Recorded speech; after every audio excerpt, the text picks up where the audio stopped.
arbitrationagreements.org. Hey there, friends. I'm here to share with you some thoughts on a topic that often doesn't get the spotlight it deserves, but holds immense importance: the moral obligations of mediators. You know, mediation can sometimes feel like threading a needle.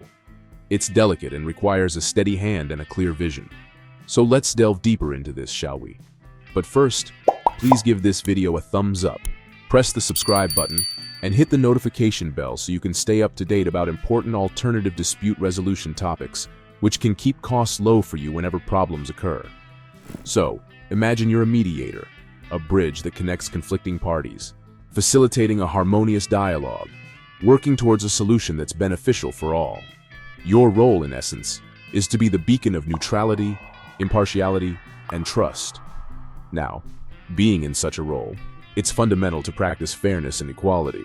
You see, according to statistics, about 85% of people believe that a successful mediation can often prevent conflicts from escalating further. So, the gravity of your moral responsibilities here cannot be understated. It's also interesting to note that well over 60% of mediated conflicts find resolutions that are agreeable to all parties involved. That's quite a powerful statistic, don't you think?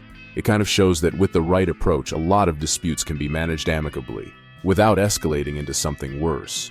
Now, onto the moral obligations that stand tall amidst this. Confidentiality is the cornerstone.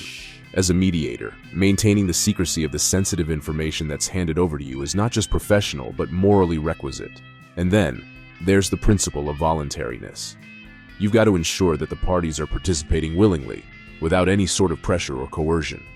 It's about nurturing a space where people can voice their perspectives openly, where they can feel heard and respected. Also, dear friends, remember, as a mediator, promoting mutual respect is your bread and butter. It helps in fostering a positive environment, an environment where solutions can bloom naturally.